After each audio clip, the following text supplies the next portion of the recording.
kenapa harga oil bisa naik banyak banget. Pertanyaannya, masih ada nggak sih peluang di sektor oil yang mungkin belum banyak orang tahu? Bisa lihat aja harga Brent itu naik mungkin dari sekitar $60 sekarang udah jadi $80. Harga oil naik, laporan keuangan belum keluar, harga saham daripada naik kan? Nah, jadi ada yang namanya pick and shovel, Jo. Ya, oilnya pada naik, kita coba cari cangkulnya di mana sih? Contoh aja, misalnya salah satu ya, Jo ya. Ya. Ini misalnya AKR nih. Banyak loh perusahaan-perusahaan lain yang dari size nggak terlalu besar, tapi mereka secara nggak langsung juga punya impact juga. Oke, jadi mungkin kita pilih sampai PI berapa, Jo? 10, 11?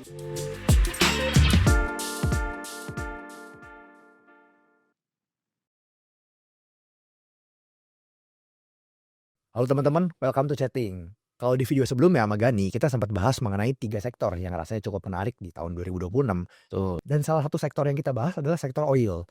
Betul. Nah, pas banget. Kemarin baru aja terjadi perang. Nah, itu ada hambatan di Iran dan negara-negara tetangganya. Setelah Hormuz itu di-cut, itu yang membuat harga oil langsung naik banyak banget. Betul. Saham-saham oil kan, itu juga langsung naik banyak banget. Betul. Nah, pertanyaannya, masih ada nggak sih peluang di sektor oil yang mungkin belum banyak orang tahu? Apa jangan-jangan harga oil udah naik, sahamnya udah pada naik, udah nggak ada peluang lagi? Oke. Mungkin kita ceritain sedikit konteks aja ya. Kita nggak akan bahas banyak mengenai perangnya, kenapa, itu bukan ekspertis kita. Mungkin kita ceritain sedikit konteks, apa sih yang terjadi di negara sana dan kenapa harga oil bisa naik banyak banget. Nah, sebenarnya kalau gue lihat secara garis besar ya, Jo ya, itu ada 2 sebenarnya. Pertama, Iran ini sebenarnya produsen minyak yang cukup besar.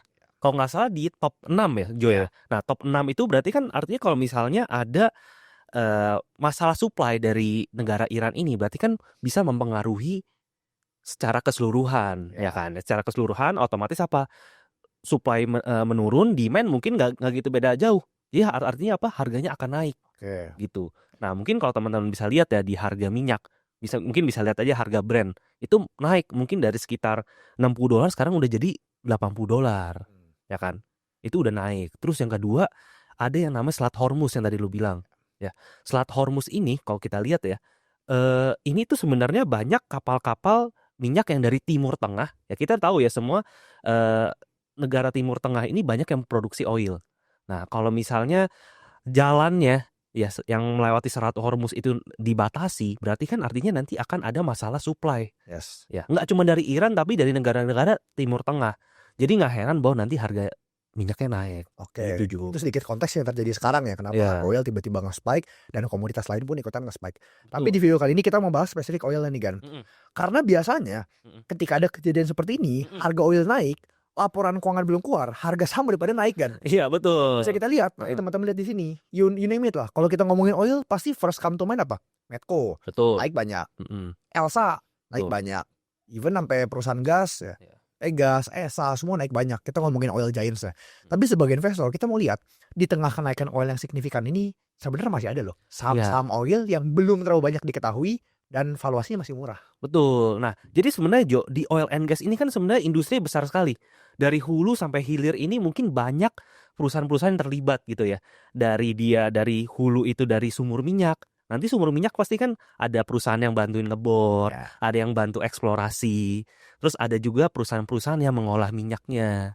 Habis itu ditransportasi. Jadi dari ujung ke ujung ada transportasinya. Belum sampai katakanlah jualan pom bensin. Betul. Ada juga AKR, dia kan punya pom bensin, bisa isi bensin. Jadi minyak ini adalah suatu sektor yang sangat besar. Nah, jadi ada yang namanya pick and shovel, Jo. Ya, pick and shovel ini tuh ceritanya dari dulu yang ada tambang emas kalau nggak salah di Amerika.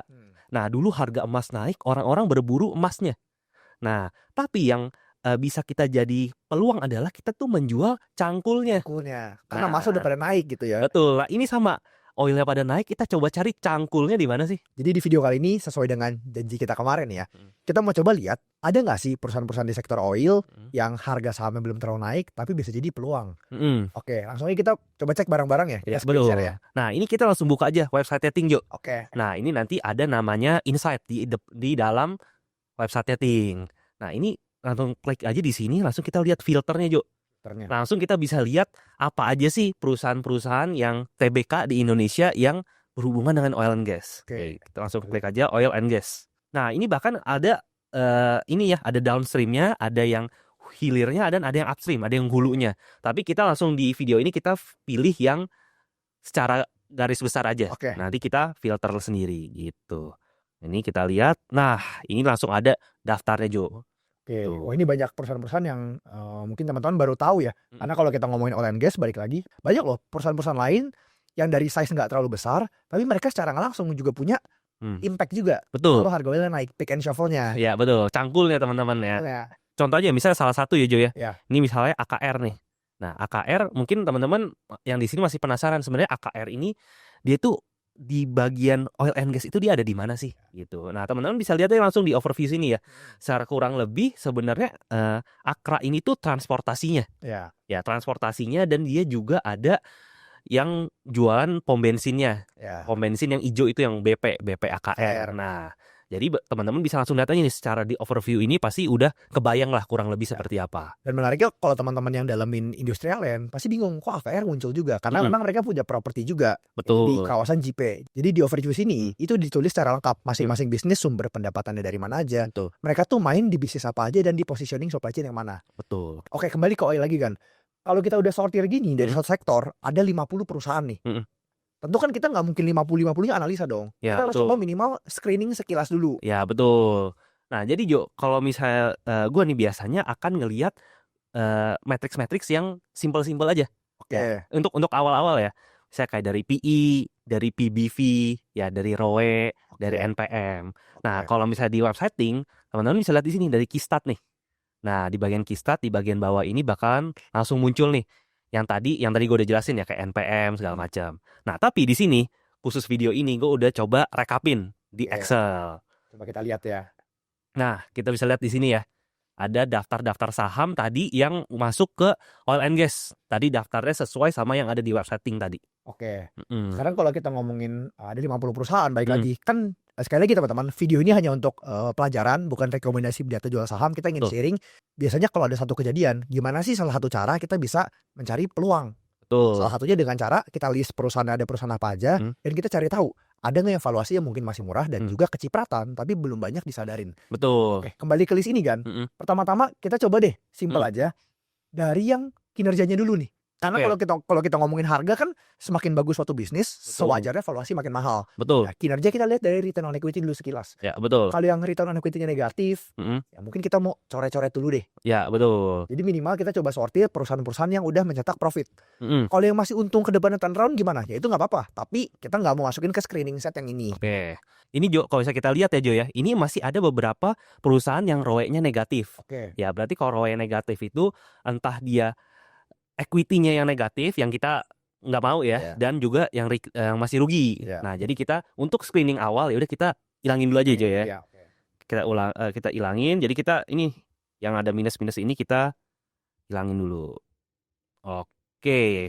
Nah, ini udah bersih nih Jo ROE-nya. Perusahaannya sisa berapa nih Gan sekarang? Sekitar kita lihat ada berapa nih? 42. Oke, jadi minimal perusahaan-perusahaan yang rugi udah nggak masuk di sini. Betul. Tapi baik lagi teman-teman, kita juga harus cek mereka masih ada utang atau enggak. Karena kalau komposisi utangnya gede, bisa jadi ROE-nya gede karena utang. Betul. Itu jadi PR ya buat teman-teman. Ya, betul. Kemudian kita ngomongin margin coba Gan. Oke, margin, NPM ya. NPM. Nah, ini NPM kalau kita lihat masih ada yang minus-minus. Kita bersihin dulu ya. Oke, coba. Oke, ini kita bersihin. Oke, nah ini udah bersih nih. Ya, yang NPM. Jadi minimal perusahaan yang muncul di sini return equity-nya positif, NPM-nya juga positif. Betul. Sekarang emitennya sisa berapa Gan kalau ini? Ini sekarang tadi dari 40-an sekarang tinggal sisa 38. 38. Masih banyak nih. Masih banyak. Coba deh. Kalau kalian lagi nonton video ini dan merasa pingin banget bisa analisa saham sendiri, nggak cuma ikut-ikutan rekomendasi, di Think kalian bakal belajar langsung framework investasi yang dipakai untuk menganalisa suatu bisnis. Jadi nggak cuma dengan dengeran rekomendasi.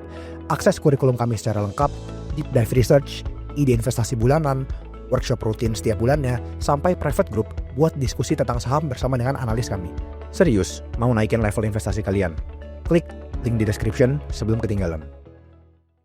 Teman-teman tahu, di Think sendiri, kita valuasi suatu bisnis berdasarkan kualitas bisnis dan fair BEP-nya berapa. Ya, berapa lama bisnis tersebut layak dihargai sampai dia balik modal gitu kan. Ya, betul. Coba kalau kita lihat dari price turning-nya, kita coba buang yang minimal valuasinya udah terlalu mahal ya. Oke. Menggunakan kinerja masa kini udah terlalu mahal, coba kita singkirin dulu deh kan. Oke, jadi mungkin kita pilih sampai PE berapa Jo? 10, 11? belasan lah at most. Belasan. Oke. Karena bisnis oil ini kan bisnis komoditas. Kita nggak mau bayar yang terlalu mahal. Oke, coba ya gue coba cari, gue masukin yang cuman sampai 12 lah maybe, setara dengan obligasi. Oke, jadi 12 ya. Nah, di sini lah Jo ya.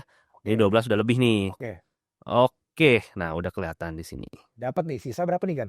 Tinggal sisa dikit Jo nih, paling tinggal sisa 11. Nah, dari sini teman-teman, kalau kita udah mengetahui seperti ini, IHana kan tinggal 11, tinggal kita deep dive. Kalau kita ngeliat sekilas AKR ya, tadi kita udah tahu price turningnya 10 kali. Apakah murah atau mahal ya kita belum bisa simpulkan sekarang, karena we have to dig deeper, tergantung seberapa bagus kualitas bisnisnya. Betul. Generally speaking, AKR itu bisnis bagus. Betul. Bisnis yang ya, saya sempat bahas sama Pak Sam, itu salah satu bisnis yang spawner. Ya kenapa spawner?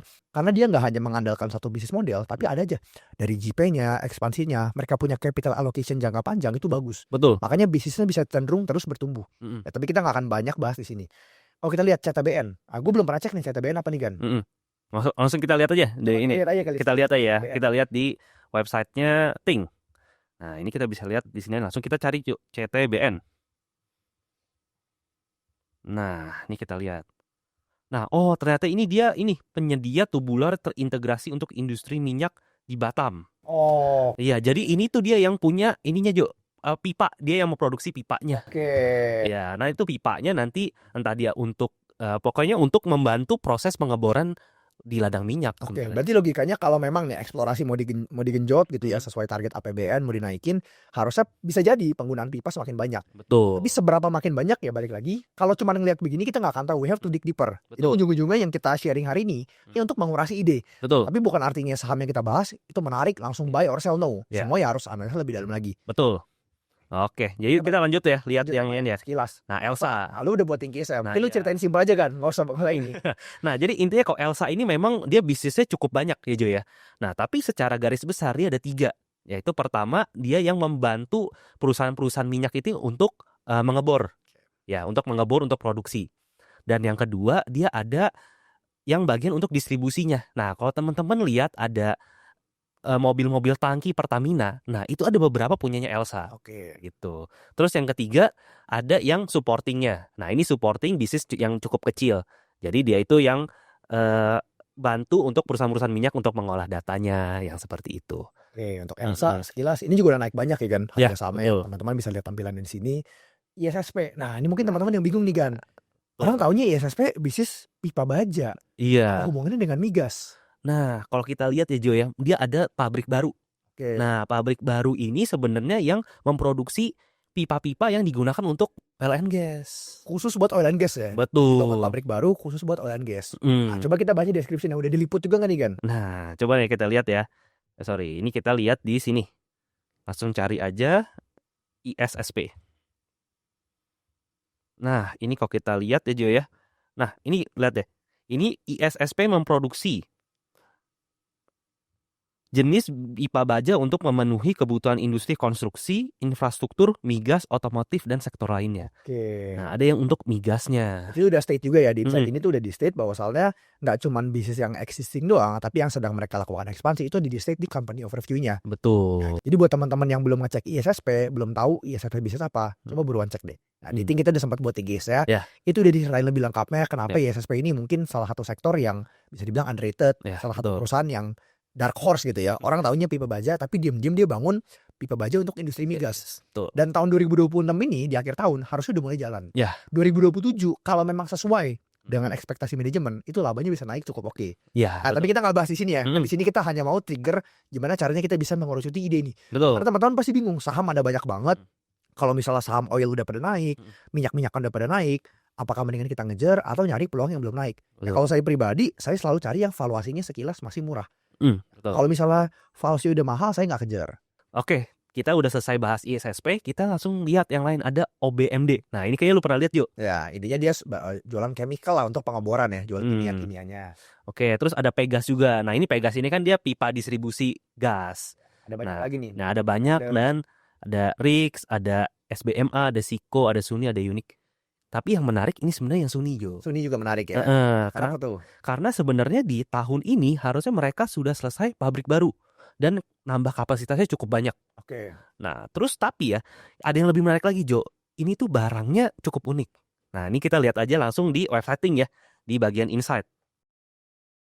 Nah, ini kita langsung cari aja Suni ya. Di sini Suni. Nah, ini kita langsung cari.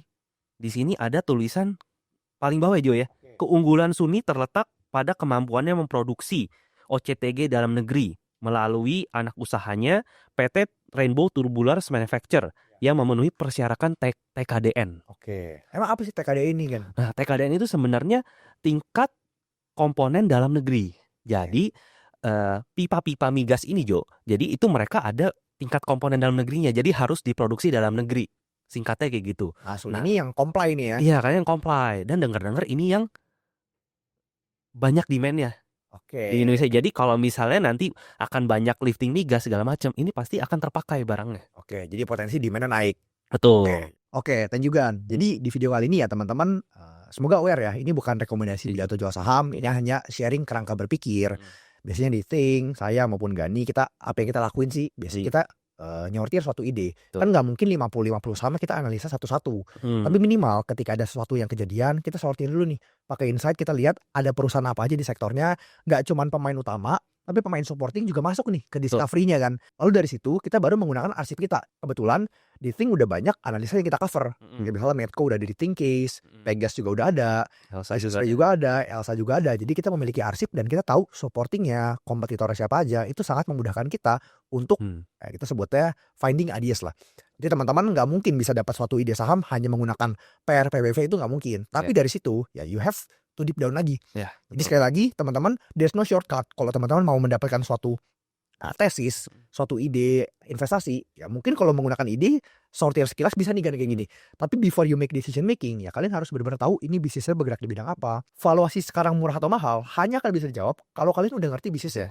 Kalau kalian nggak ngerti bisnisnya bergerak di bidang apa, laba ke depannya gimana, tahun depan profitnya naik atau turun, ya udah pasti kalian nggak tahu nilai wajarnya berapa. Dan kalau kalian mau tahu gimana sih cara kita valuasi suatu perusahaan tersebut, baik lagi teman-teman, there's no shortcut ya. Kalau teman-teman mau tahu shortcutnya, langsung klik link di bio, join free trial kita. Itu udah kita paparin secara gratis, gimana cara kita analisa perusahaan, cara valuasi perusahaan, semuanya udah kita share secara gratis. Thank you teman-teman, semoga video ini bisa bermanfaat. Kalau teman-teman yang lagi ada ngecekin sektor oil, coba tulis di kolom komen, kira-kira perusahaan apa yang kalian lagi ngecek, dan kira-kira ada nggak nih saham jagoan kalian yang tadi kita bahas. Thank you teman-teman, see you the next chatting.